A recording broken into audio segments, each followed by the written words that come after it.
The Grand Chamber of the Galactic Council had witnessed 10,000 years of history. Wars had been prevented within its curved walls. Species had been welcomed into civilization's fold. Treaties that reshaped the stars had been signed on its central podium. It was, by any measure, the most important room in the known galaxy. And today, it was about to witness something it had never seen before. Director Mara Voss walked through the chamber's entrance at exactly the appointed hour. Not a second early, not a second late. She was a small woman by human standards, silver-haired with the kind of face that had learned long ago to reveal only what she chose.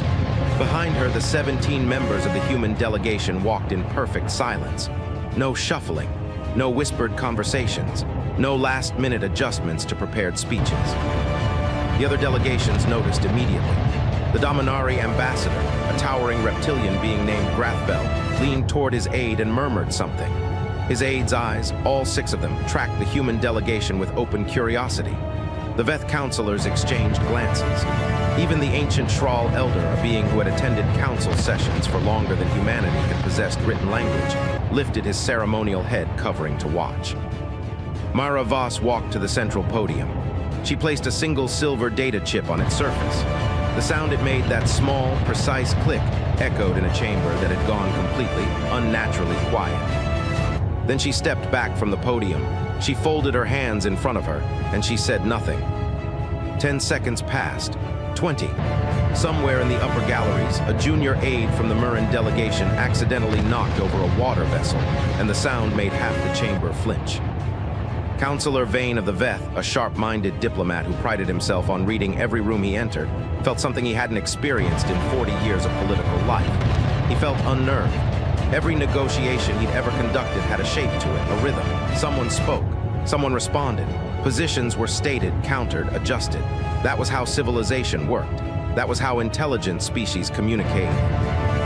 Mara Voss wasn't communicating. She was doing something else entirely. She was letting the silence say it for her. After exactly 60 seconds, a duration that felt to everyone present like 60 minutes, she smiled. It was a small expression, quiet and exhausted, carrying something behind it that Vane couldn't immediately name. Then she turned around and walked back toward the entrance. Her delegation fell in behind her without a sound, without a signal, as if they had rehearsed this moment for months. Because they had. The doors to the Grand Chamber sealed behind them with a soft, hydraulic hiss. For 3 full seconds, nobody moved. Nobody spoke. 10,000 years of history and the Galactic Council had never experienced anything quite like what had just happened. Then Grathbell let out a short, sharp sound that served as Dominari laughter and said, loudly enough for the whole chamber to hear, "Well, it appears the children have taken their toys and gone home." The laughter that followed was nervous at first, then genuine, then almost relieved, because laughter was familiar. Laughter was a shape they recognized. Laughter meant the strange, uncomfortable feeling that had gripped the room could be safely filed away as absurdity rather than examined as something more serious. The data chip sat on the podium. Nobody approached it for several minutes as though it were somehow dangerous. Eventually, a junior clerk retrieved it with gloved hands and inserted it into the chamber's reading system. The document it contained was 63 pages long, meticulously formatted, legally precise, and utterly complete. Every treaty clause addressed, every shared obligation accounted for, every procedural requirement met. Humanity had not stormed out. Humanity had not issued threats. Humanity had simply finished. Like a worker who had completed every task on a list, cleared their desk, and quietly walked out the door at the end of a very long shift. Vane read the document twice. He read the final line 3 times. The human delegation thanks the Galactic Council for the opportunity to serve. We wish the Council continued success in its important work. He set the document down. He stared at the wall of the chamber. He thought about the smile on Mara Voss's face, that quiet, tired expression, and tried again to name what he'd seen in it. He managed it, finally, on the walk back to his quarters. It wasn't anger, it wasn't grief, it wasn't even disappointment. It was the expression of someone who had spent a very long time hoping something would change, had finally accepted that it wouldn't, and had made peace with what came next. Vane almost stopped walking, because that expression, he realized, was not the expression of someone who had lost. That was the expression of someone who had already decided what they were going to do instead. He filed the thought away. He told himself it was nothing. Humanity was young, impulsive, emotional. They'd be back within a year, hat in hand, asking to renegotiate. Every species that had ever quit the council had come back. It was simply what happened. He went to dinner. He drank well. He laughed at Grathvel's joke about human tantrums. He would spend a long time later, wishing he had trusted that first instinct in the corridor. Wishing he had walked back into the chamber, picked up a communicator, and called Mara Voss before she reached her ship. But he didn't, and the doors to human space quietly began to close. The first council session without humanity was, by every measurable standard, a triumph. The agenda, 47 items that had been stalled, debated, filibustered, and blocked across the previous 3 years, moved with breathtaking efficiency. Items that had generated weeks of argument were resolved in hours. Legislation that humanity had objected to, questioned, demanded amendments for, or sent back for review sailed through on clean, uncontested votes. By the end of the session, Councillor Vane had personally signed off on 11 major acts and felt, for the first time in years, that the Council was actually governing. The Dominari had pushed through the Unified Resource Allocation Act, a sweeping economic framework that redistributed FTL corridor access fees across the major species. Humanity had blocked it 6 times in 6 years, citing what they called structural inequities affecting unrepresented worlds. Nobody had particularly cared about that concern at the time.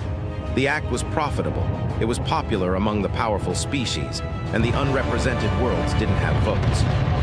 The math was simple. The Shral ratified the mid-rim transit expansion, which opened 17 new FTL corridors to unrestricted commercial traffic. The VETH passed the security consolidation measure, which centralized emergency response coordination under the 3 largest military species. Clean, fast, efficient. Grathvel hosted a private dinner at the end of that first session. 14 ambassadors attended.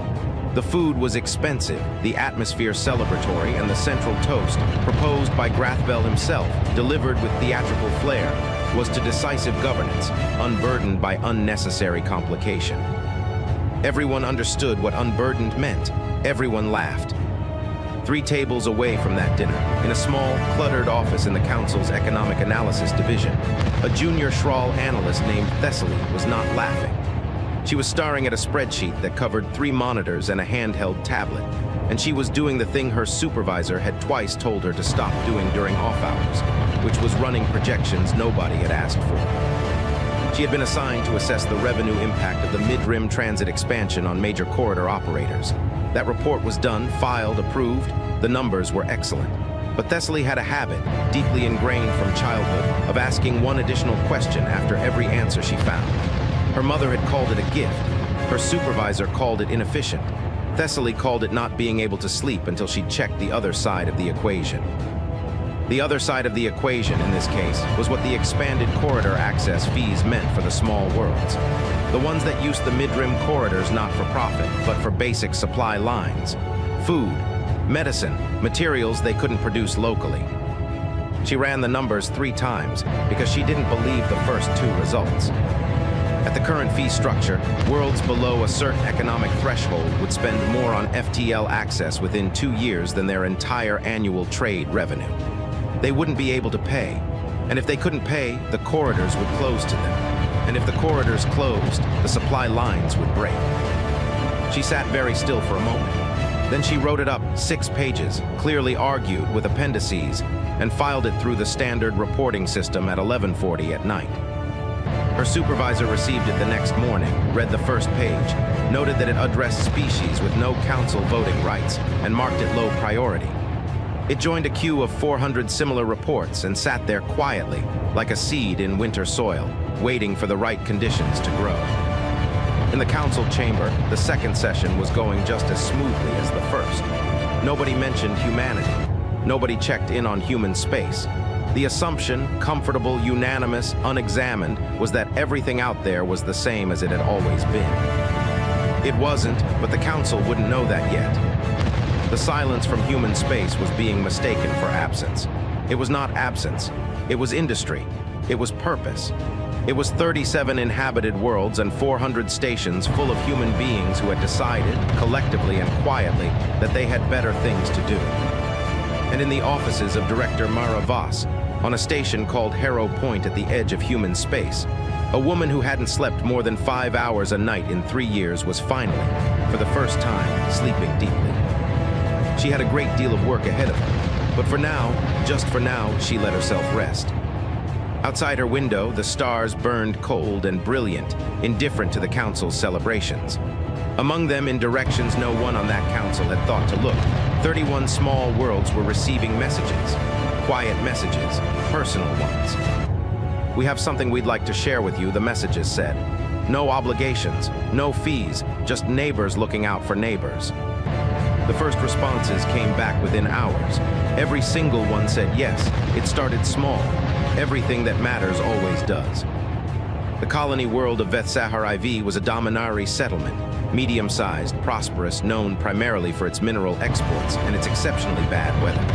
In the 14th week after humanity's withdrawal, a respiratory illness began moving through the colony's eastern settlements. The initial case count was manageable. The local medical authority logged it, flagged it for monitoring, and ordered standard quarantine protocols. By week 15, the case count had tripled. By week 16, it had tripled again. The illness was aggressive, novel, and stubbornly resistant to the colony's existing pharmaceutical inventory. The medical authority escalated the alert. Treatment requests were sent to the council's health coordination body, which had an excellent database of approved treatments and a well-staffed distribution center. The distribution center located the correct synthesized treatment within hours. Then it ran the licensing check. Then it stopped. The treatment had been developed under a human medical patent, specifically under the research division of a humanitarian organization called the Vasudhara Foundation, named for Director Mara Voss's late mentor. The foundation had held the patent, licensed it at cost across the council for 11 years, and operated the distribution network that ensured it reached exactly the places that needed it most, often before those places knew they needed it. The foundation no longer operated within council jurisdiction. Its staff had returned to human space. Its servers had been politely, legally, and completely migrated 4 days before humanity's formal withdrawal. Every license and distribution agreement it held required renewal through the foundation directly. The council's health body sent a request to human space, professional, properly formatted, routed through the correct diplomatic channels. It arrived, it was read. A response came back in 8 days, also professional and properly formatted, noting that the Foundation was currently reviewing its external agreements and expected to have an update within 90 days. 90 days, the colony's case count was doubling every 9. Grathvel received the situation report on a Tuesday morning and spent 6 minutes staring at it in silence. He told himself it was a temporary inconvenience. He dispatched his best researchers to find an alternative treatment. They found 3, all of them partially developed, all of them with years of testing still required, all of them citing human research as foundational. He did not tell anyone about the 6 minutes of silence. He authorized an emergency research fund and moved on. In the mid-rim, a different kind of problem was emerging, one that nobody understood yet because nobody had known to look for its cause. Over the previous decade, piracy in the mid-rim corridors had declined by 71%. The Council's enforcement divisions had taken full credit for this, citing increased patrol routes, better intelligence sharing, and upgraded interdiction technology. These things had all existed. They had contributed, but they had not been the primary driver of the decline. The primary driver had been a network that nobody in the Council had known was operating. A human-organized, entirely voluntary coalition of private vessels, retired military pilots, independent traders, and off-duty defense contractors who had decided, collectively, that piracy was bad for everyone in the neighborhood and something ought to be done about it. They had shared intelligence in real time through encrypted human-built channels. They had coordinated responses faster than any bureaucratic enforcement body could manage. They had made the mid-rim corridors functionally hostile to organized piracy through sheer persistent presence. Nobody had ever announced this network. Nobody had ever asked the Council for funding, recognition, or authorization. It had simply existed because the humans who built it thought it was the right thing to do. When humanity withdrew, the network's participants quietly stood down, not out of spite, simply because the informal organization that had held it together, built on trust, shared purpose, and the particular human talent for getting people to cooperate on things that benefited everyone, required human social infrastructure to function. Without it, the threads dissolved within weeks. 3 pirate factions that had been effectively suppressed for years reorganized almost simultaneously. Whether they coordinated or simply sensed the changed conditions, the way predators sense when a protector has left the territory was never clearly established. It didn't matter. The result was the same. Council enforcement fleets were scrambled. They were adequate for individual interdiction. They were not built for the kind of distributed adaptive suppression that the human network had maintained. The response was slower, more expensive, and less effective. Mid-rim incident reports tripled in 6 weeks. Thessaly's buried report was found by a senior economist who had been tasked urgently with explaining why the mid-rim transit expansion, a revenue triumph on paper, was showing unexpected instability in its early implementation data. He pulled every relevant filing from the past 3 months. Thessaly's report was one of 400. He read it, then read it again, then called Thessaly directly. She answered on the first tone. She had been waiting. He asked her to walk him through the projections. She did calmly, thoroughly, without saying "I told you so," though she thought it very loudly. When she finished, the senior economist asked one question. Was this a known risk before the act passed? Thessaly considered how to answer that with precision. It was a filed risk, she said carefully. I can't speak to whether it was known. He understood the distinction, so did she. Neither of them said the next obvious thing, that humanity had objected to this exact act 6 times, citing structural inequities affecting unrepresented worlds, and nobody had asked them to explain why. The objections had simply been treated as obstruction, the youngest species being difficult again, protecting its reputation as a troublemaker, rather than as warnings from people who had done the same math Thessaly had just done years earlier and arrived at the same answer. The Council's 3rd session convened against a backdrop of 3 simultaneous crises, each of which had its own unique technical explanation, and none of which anyone had yet connected into a single coherent picture. The chamber felt, to Vane, subtly different from the previous 2 sessions. The triumphant efficiency was still present, the clean votes, the swift progress. But there was something else now. Something quiet under the surface of the conversations, in the pauses between statements, in the way certain ambassadors checked their messages more frequently than they used to. A faint, growing sense, not yet acknowledged, not yet named, that the room was somehow smaller than it had been. That something large had been in it before, and was no longer. The formal message was drafted by committee, which meant it took 11 days and satisfied nobody. The original version, proposed by the Shral delegation, had been warm, almost apologetic in tone, acknowledging humanity's long service to the Council and expressing genuine hope for continued partnership. The Dominari rewrote it. Their version was cooler, more transactional, framed around mutual benefit and practical considerations. The Veth amended it twice. 3 other species added clauses that contradicted each other. The final product was a document that managed, impressively, to convey neither warmth nor strength. A diplomatic non-statement that communicated, above all else, that the Council wasn't sure how to talk to humanity anymore. It was transmitted to Harrow Point on a Thursday. Vane found himself, uncharacteristically, watching the incoming message log with more attention than his position required. He told himself this was routine. He didn't entirely believe himself. The response arrived 11 days later. A single line on unformatted plain text, authored according to the transmission header by Director Mara Voss personally. No diplomatic preamble, no courtesy phrases, no indication of whether it had been considered for 11 days or dashed off in 30 seconds, though Vane suspected the latter. We received your message. We wish you well. He read it 4 times. Each time he read it, it communicated something slightly different and something completely consistent. That the humans had read the message, understood exactly what it was, and chosen to neither engage with it nor reject it. They had simply acknowledged it, the way you might acknowledge a neighbor's polite wave from across the street while clearly in the middle of something more important. The Council's response to the response was, predictably, divided. The Shral wanted to draft an immediate follow-up, more direct this time, more specific. The Dominari ambassador Grathvel, whose colony world was now in the 5th week of a medical emergency that had cost 14 lives, and was finally being managed through an expensive emergency research program that should never have been necessary, proposed sending a formal summons. Citing humanity's residual treaty obligations under the pre-membership contact accord, which technically remained in effect regardless of their withdrawal. The cooler diplomatic minds on the council advised against this.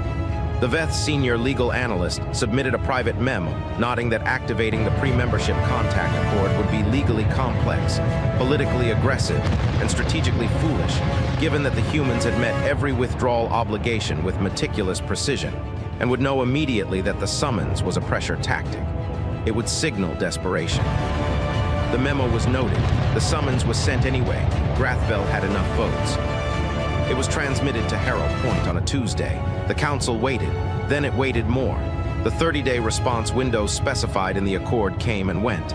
Then another 30 days, then another. Nothing, not a refusal, not an objection, not a legal counterfiling, nothing. The humans had simply looked at the summons and returned to whatever they were doing.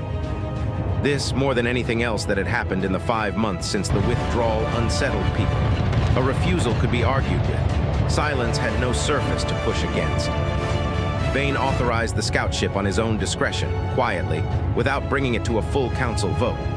A single small vessel, no weapons, no official markings, tasked with nothing more than passive observation from legal international space beyond the human border zones. He told himself it was routine intelligence gathering. He told himself he simply wanted a current picture of human space, confirmed data rather than assumption. He read the pilot's report alone in his office at 6 in the morning, having woken from poor sleep for the 3rd consecutive week. The report was 20 pages and attached 47 hours of sensor data. Vane read the summary page, then the detailed findings, then went back and read the summary page again because he wanted to be certain he'd understood it correctly. Human space was not quiet. Human space was operating at a level of activity that the sensors had initially flagged as anomalous before the pilot had recalibrated the instruments and confirmed the readings were accurate. Construction signatures across 14 systems, large-scale, coordinated, the kind of energy footprint associated with major infrastructure projects. FTL traffic moving at higher frequency than the historical baseline from 4 years prior. New station signatures at 3 border-adjacent points that hadn't existed in previous survey data. And communications. Dense, layered, heavily encrypted communications traffic moving between human space, and here the pilot's report flagged something that made Vane set the document down and press his hands flat on his desk. 31 separate systems, spread across 4 quadrants, none of which were human systems. Several of them, Vane noted with a slow chill, were worlds whose names he recognized from council files. Small worlds. Poor worlds. Worlds whose petitions for observer status had been pending before the council for years. Humanity was not sulking. Humanity was not waiting. Humanity was doing something, actively and deliberately and at significant scale, and they were doing it quietly, and the council had spent 5 months assuming the silence meant nothing was happening. Vane sat with the report for a long time. Then he did something he almost never did. He poured himself a glass of strong liquor, though it was barely past dawn, and he drank it slowly and deliberately while staring at the star map on his wall. He found the cluster of small systems flagged in the pilot's report. He traced the pattern they formed, scattered, seemingly random, covering a wide arc of galactic territory. Not random, he could see that now. They formed a network. The systems weren't clustered together. They were positioned, each one of them, at a point of connectivity, transit junctions, resource nodes, communication relay positions. Strategic points, every one. He finished the drink. He thought about the smile on Mara Voss's face, that quiet, exhausted, peaceful expression, and something in his chest went cold and very still. She hadn't looked like someone who was leaving. She had looked like someone who was arriving somewhere new. The intelligence assessment took 60 days to compile and cost the council more in analyst hours than anything since the last border conflict. It required pulling records across 4 decades, cross-referencing data from 17 different council agencies, and humiliatingly, using sources that had originally been filed and then systematically overlooked because they'd come from species too small to be worth close attention. When the final document landed on Vane's desk, it was 930 pages long. He read all of it. He made his senior staff read all of it. He required the heads of 6 council departments to read it before their next briefing. Not because the whole document was equally urgent, but because he needed people to understand the full shape of what they were looking at. Because the full shape was something that changed, fundamentally and permanently, how you understood the previous 40 years. It began, the assessment concluded, almost immediately after humanity's first contact with the Galactic Council. The early human delegations, awkward, too informal, frequently confused by protocol, asking questions that more experienced species found naive, had been doing something that nobody had thought to account for. They had been paying attention, not to the powerful species, not to the Council's formal proceedings or the political dynamics or the treaty negotiations. They had been paying attention to everyone else, the margins of the room, the species that sat in the back. The observers who attended sessions but never spoke, the worlds whose names appeared in footnotes. A human cultural anthropologist named Dr. Yale Brandt, attached to the delegation in an advisory capacity 38 years ago, had written a private memo in her 3rd month that the assessment quoted at length. The Council, she had written, is very good at managing relationships between equals. It has no functional architecture for relationships between the represented and the unrepresented. The small species aren't being ignored through malice. They're being ignored through structural blindness. The Council systems simply aren't built to see them. Ours can be. The memo had been internal. It had never been shared with the Council. But its logic had, quietly and persistently, shaped every human initiative that followed. The Kethra were a fungal species on a high-gravity world in the 3rd quadrant. They had no space travel. They had no military capacity.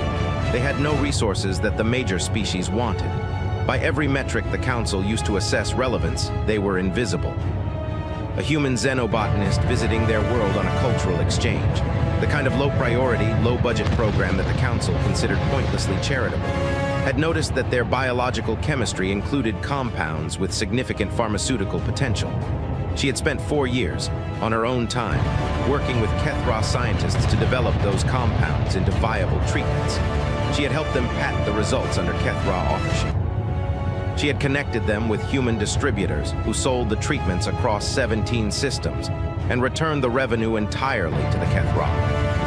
The Kethra had gone from an invisible footnote to a world with a growing economy, a space program in early development, and a profound, unshakable sense of loyalty to the species that had seen them when nobody else had. This pattern repeated 31 times in 31 variations across 31 species that the Council had never considered worth sustained attention. The Alun had received aquatic agricultural technology. The Mura, fragile, frightened, their ecosystem teetering, had received ecological restoration frameworks, 2 human-staffed environmental science teams, and a decades-long monitoring program that had quietly stabilized their world's climate without anyone announcing it had been done. A species called the Velhari, whose entire civilization existed on a single large asteroid, had received structural engineering expertise that had doubled their habitable space and solved a geological stress problem that would have catastrophically fractured their home within a generation.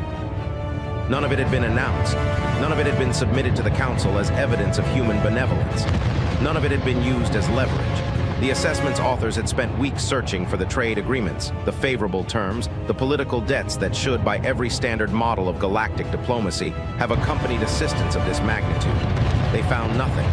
Testimonies from the recipient species were consistently baffled by this. We asked what they wanted in return, the Kethra representative had told the assessment team. They said they wanted us to be okay. We asked what that meant. They said it meant whatever we needed it to mean. And now 31 of those species had signed the Quiet Compact. The document was elegant, simple. It established mutual recognition, guaranteed access to human-maintained shared resources, created a framework for collective security that specifically excluded the major powers, and in a clause that the assessment's legal analysts flagged with multiple exclamation points, included a provision for future membership expansion that had no upper limit. Any world that met the Compact's basic criteria, essentially, did they treat their own people and their neighbors decently, could join. The bar was low enough to be widely achievable. The implications were vast. Grathvel sat in the closed council session where the assessment was presented and did not speak for 40 minutes. The chamber unusually let him think. they were all thinking. Eventually, he said, carefully, they were never trying to lead us. Nobody responded immediately. He continued, working through it as he spoke. All those years, the questions, the objections, the block legislation, we thought they were maneuvering, positioning, trying to accrue influence the way everyone does. But they weren't. They already knew we weren't going to give them what they wanted, which was for the council to actually look after the small worlds. So they decided to do it themselves. They've been building an alternative for 40 years, and we were so busy being annoyed by their noise in the council chamber that we never looked at what their hands were doing. The room was very quiet. They didn't leave because they lost, Vane said slowly from his seat. They left because they finished building the thing they actually wanted. The council was never the goal. The council was just the waiting room. Nobody contradicted him. Nobody had a version of events that fit the evidence better. Outside the chamber's sealed windows, the galaxy was very large and full of small worlds, and 31 of them had already made their choice. The full economic assessment was classified at the highest level and shared with no more than 30 people. 30 people was still enough for it to reshape everything. Some truths have a weight that walls can't contain. The lead economist who compiled it was a Veth national named Dr. Sorrell, who had spent 22 years producing analyses that she was proud of. She was not proud of this one, not because it was poorly done. It was the most thorough work of her career. She was not proud of it because every page made her feel like someone who had been living in a house for decades without knowing the house was standing on someone else's foundation and had just looked down. 43%. That was the number that everyone would remember. 43% of the council's functional stability, not its political decisions, not its legislative output, but the deep infrastructure that made governance work, had human fingerprints on it. Not because humanity had demanded control, because nobody else had been doing it, and the humans had a particular cultural relationship with problems that needed solving. They solved them, and they didn't wait to be asked. The trade arbitration protocols that governed commercial disputes between 40 species had been drafted by a human legal scholar who had volunteered for the project because the previous system was causing conflicts that were going to become wars. She had spent 3 years on it. The council had thanked her, implemented the protocols, and forgotten she existed. Her name appeared in no official council documentation. The emergency response framework that coordinated relief operations during natural disasters and humanitarian crises, the system that had saved an estimated 2 million lives in the Shral famine of 12 years ago, had been written by a retired human military logistics officer in his spare time after noticing, during a volunteer posting, that the existing system was so inefficient that aid was routinely arriving after the window where it could help. He had submitted it as a suggestion. The council had adopted it wholesale. He had never received acknowledgement. The xenobiological database, that one hit hardest. It was the largest functional repository of cross-species medical data in the galaxy, the system that 40 species medical infrastructures ran queries against daily. Every physician in council space who treated a patient from another species was using it. It had been compiled, maintained, organized, and continuously updated for 31 years by a single human university, the Karanath Institute of Xenomedicine on Earth Station Orbital, funded by the university's own endowment, free of charge, available to all. The council had never allocated a single credit toward it because it had never needed to. The humans just kept doing it. The Karanath Institute server cluster had migrated to human space 11 days before the withdrawal. The database was still accessible. The humans hadn't shut it down, but it was now hosted on infrastructure outside council jurisdiction. One very politely worded technical memo from the Institute's director, issued 6 weeks after withdrawal, had noted that they were reviewing their external hosting agreements and would be in touch regarding continuity planning. The memo was 6 weeks old. No follow-up had come. Every medical authority in council space was quietly, urgently hopping. None of their physicians had to look up anything novel. Vane read the full economic assessment alone on a Sunday, which was not a workday, because he did not want anyone to see his face while he read it. He was a private person by nature, skilled at composure, trained from early in his career to maintain a readable neutrality in public. He did not trust his face that Sunday. He kept thinking about a specific moment from 14 months ago, a council session, routine, mid-year, in which Mara Voss had objected to a proposed reduction in the Xenomedicine database's redundancy hosting requirements. The proposal was a cost-saving measure, minor in the context of the overall budget. Voss had objected that the redundancy was critical infrastructure and should not be treated as optional overhead. The chamber had been impatient. Someone, he couldn't remember who, had made a remark about humans always finding reasons to protect their pet projects. The chamber had laughed. The measure had passed over her objection. He found the session recording in the archive. He watched it. He watched Mara Voss absorb the laughter. He watched her make one more brief, precise argument, and then, when it was clear she would not be heard, close her folder and sit back in her seat. Her expression then was the same expression she'd worn when she placed the data chip on the podium and walked out. Not anger, not grief, just the quiet acceptance of someone who had been told, once again and very clearly, that the room had no interest in hearing what she was saying.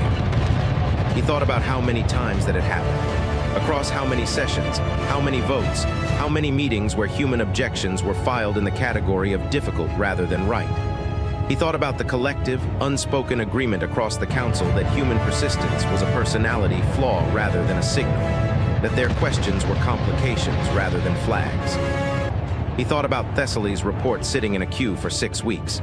He thought about the legal scholar whose name was in no official documentation. He thought about the logistics officer who never got acknowledged.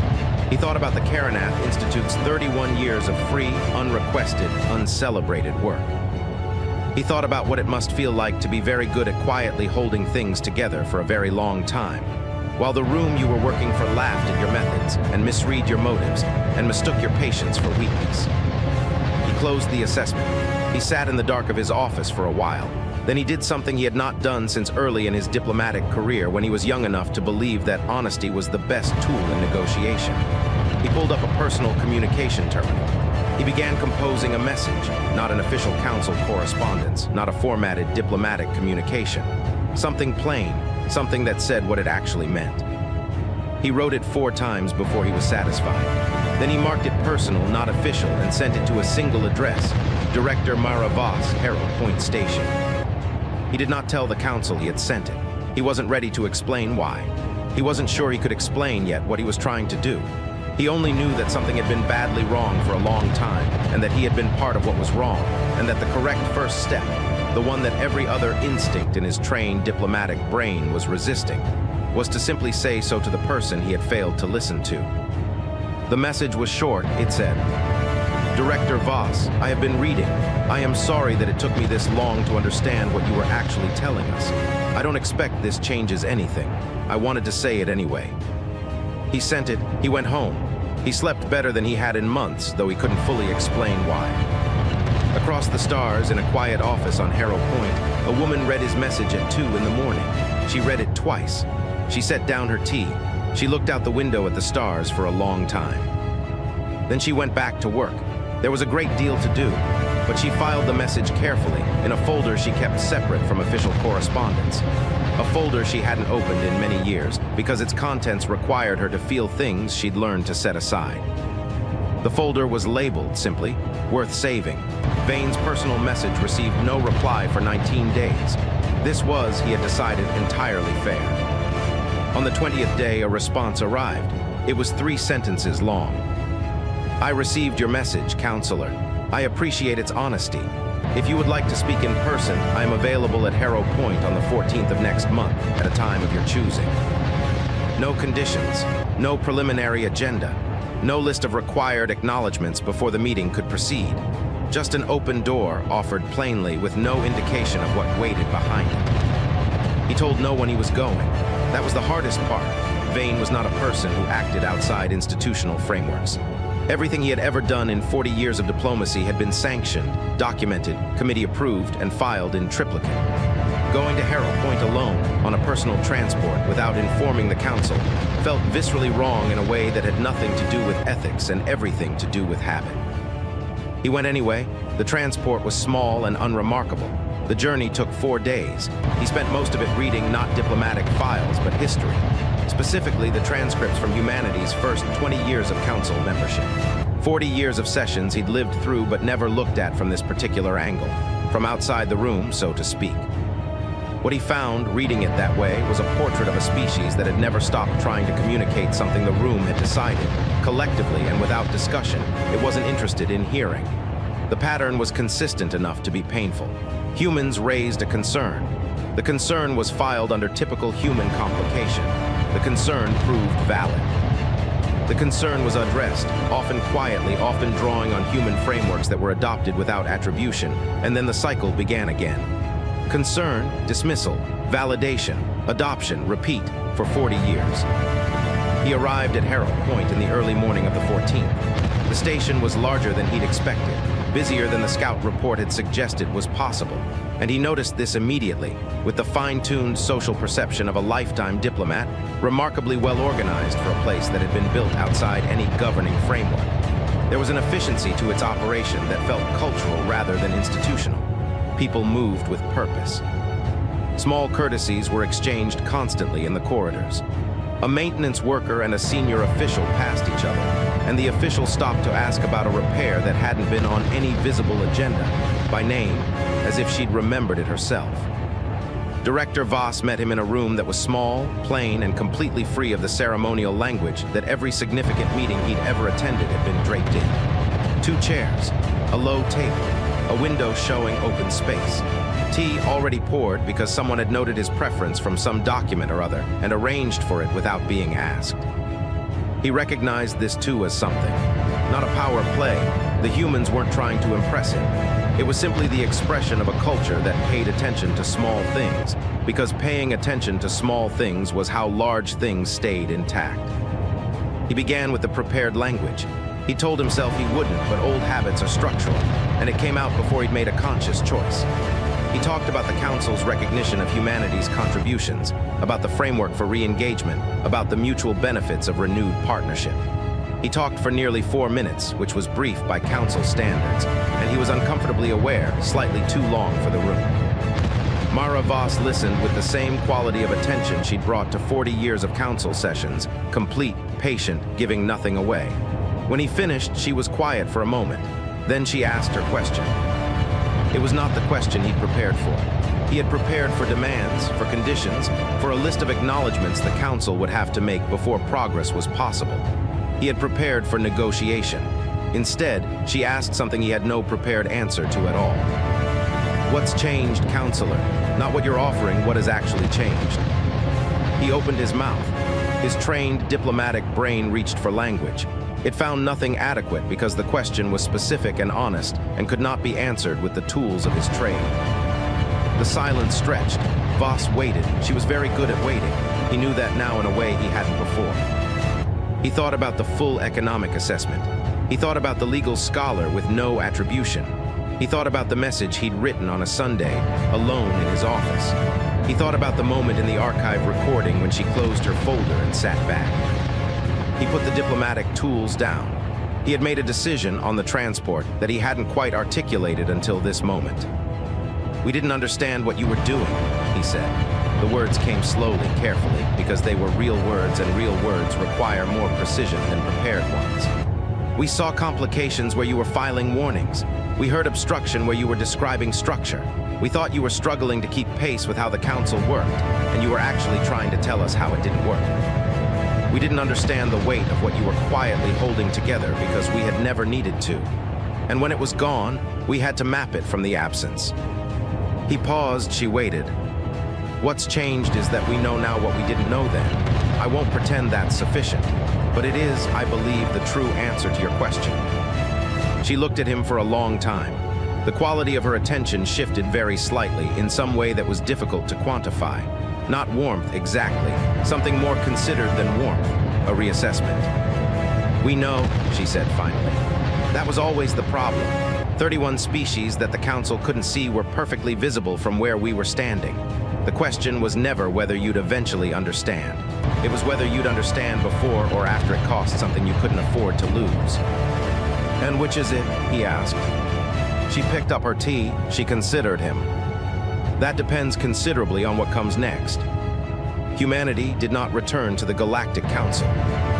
Not as members, not on the Council's terms, not quickly and not simply, and not in the way that anyone who had spent their life inside the Council's institutional logic would have thought to design. What happened instead was slower, stranger, and ultimately more durable than any straightforward reunion would have been. because it was built on something the Council had never quite managed to construct for itself, which was honesty about what had gone wrong. The year after Vane's visit to Harrow Point was a year of painstaking and frequently uncomfortable conversation. Not negotiation, conversation. There is a meaningful difference, though it is one that diplomatic institutions rarely acknowledge. Negotiation assumes two parties maximizing competing interests across a fixed landscape. Conversation assumes that the landscape itself might need to be reconsidered. Mara Voss insisted on conversation. Vane slowly and with some difficulty learned to operate that way. The quiet compact grew in the meantime. 47 species by the end of that year, 53 by the following spring. The network of small worlds that humanity had spent 4 decades quietly supporting was becoming something that the galaxy's existing political structures had no good category for. A body with no central authority, no unified military, no shared currency, operating on frameworks of mutual trust and transparent resource sharing that political theorists kept insisting shouldn't work at the scale they were working at. It kept working anyway, because the humans who had designed it had built it the way they built everything, from the inside out, starting with relationships rather than rules, and letting the rules emerge from what the relationships required. 3 of the Council's existing members, species who had long felt underrepresented within the formal structure, quietly opened observer dialogues with the Compact. The Council noticed. The Council did not object, because objecting would have required acknowledging that it had failed to serve those species adequately, and the Council was not yet ready for that conversation with itself. That conversation was coming. These things always come eventually. On the medical front, the Karanath Institute's continuity plan for the xenobiological database arrived 6 months after the politely worded technical memo. 4 months after the Council's medical authorities had begun drafting emergency contingency protocols in quiet panic. The plan was generous, more generous than anyone had expected. The database would remain fully accessible. The Institute would continue updates. All that had changed was the governance structure. An independent board with representation from compact species, human institutions, and included deliberately, Voss confirmed when asked, any council species that wished to participate on terms of equal voice rather than majority control. The Council's medical authorities accepted immediately. It was the fastest unanimous decision in 3 years. The cooperation framework that eventually emerged from Vane and Voss's long conversation was unlike any document the Council's legal archives contained. It had no precedent because no precedent existed for the situation it was designed to address. The Quiet Compact and the Galactic Council were not merging. They were not allying in the traditional sense. They were acknowledging formally that they occupied the same galaxy, that their fates were therefore connected, and that the connection would be healthier if it was honest. Humanity would hold seats at both tables. They would not be bound to either. They would carry rights and responsibilities in the compact that superseded any council obligation, a clause that the Dominari ambassador objected to, argued against, and ultimately accepted because the alternative was no framework at all, and the alternative was becoming rapidly untenable. The final line of the cooperation document, the sentence that would be quoted in histories for generations, the sentence that became, in time, a kind of touchstone for the political philosophy it represented, was written by Mara Voss personally. She submitted the full document with that line already in it, and when the Council's drafting committee suggested revisions to every other section, they left that line alone, not because they were instructed to, because it was the only sentence in the document that seemed to require no improvement. Stability is not built in chambers. It is built in the quiet work that goes unnoticed until it stops. The ratification session was nothing like the day Voss had walked out. The chamber was full, as it had been then, and silent, as it had been then. But the silence was different now. Not the stunned, uncomprehending quiet of people who hadn't understood what they were watching, but the particular stillness of people who understood exactly what this moment meant and were choosing to be present for it deliberately. Vane voted first. He had asked to. The Council had agreed without discussion. When the vote closed, unanimous, all present, he did not join the applause that followed. He sat in his seat for a moment and did something that the chamber, if it had been paying close attention, might have recognized as unusual for him. He pressed his hands flat on the desk. The way he had on the morning, he read the scout pilot's report, and he breathed. He was thinking about a junior analyst named Thessaly. 4 promotions in 2 years, she was now running her own division, rebuilding the council's economic frameworks with a rigor that made older analysts uncomfortable and better ones grateful. He thought about where that rigor came from, a habit of checking the other side of the equation, a refusal to accept that something was fine simply because the powerful parties found it convenient. He thought about where she'd learned to trust that habit, or rather, when she'd learned to trust it because she'd always had it. The learning had been discovering that the world sometimes rewarded it. He made a note to invite her to the implementation working group. In the corridor after the session, Thessaly herself was present. Still junior enough to be surprised she'd been invited to witness the ratification, senior enough to understand why it mattered. She had been watching the proceedings with the intensity she brought to everything, cataloging details, running implications, asking the secondary question. She found herself near the end, standing beside a human attaché she recognized from the pre-ratification briefings. A young man named Adri, who had been part of the Herald Point Station staff and had come to the council with the delegation. She had one question that the official documents didn't answer for her.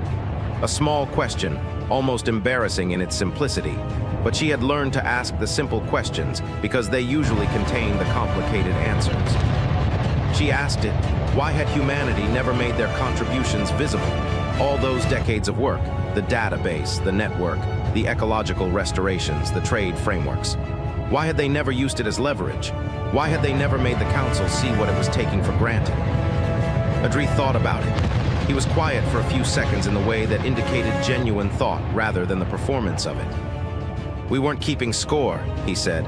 We just didn't want the neighborhood to burn down. Thessaly held that sentence for a moment. She turned it over. She checked the other side of it the way she always did. The other side of it was this. A species that doesn't keep score can't be bargained with in the ordinary way, can't be threatened with loss of what it was never trying to accumulate, can't be managed through the standard incentives because its motivations aren't standard. A species that genuinely simply doesn't want the neighborhood to burn down, that will work for 40 years in the margins, unattributed and unacknowledged, because the work needs doing, is a species that is very difficult to understand from inside a framework built entirely on the assumption that everyone is keeping score. She wrote none of this down. She filed it somewhere more permanent. She thought about the 31 small worlds, the fungal species learning to reach space, the aquatic farmers whose yields had tripled, the asteroid civilization whose home wouldn't shatter. She thought about what had made all of that possible, and what had made the council miss it. And she thought about the question she would spend the rest of her career working to answer. How do you build an institution that can see what it needs to see, even when what it needs to see is in the quiet corners, done by hands that aren't asking for recognition? She didn't have the answer yet, but she was, like humanity before her, extremely good at holding a question for a long time without letting go. The stars outside the chamber's great windows burned in their millions, cold, patient, indifferent to councils and compacts, and the small arguments of civilizations. Out there in the quiet places between them, the neighborhood continued, tended by hands that weren't keeping score, held together by work that went unnoticed until it stopped. This time, someone had noticed before it was too late. This time, barely it was enough. And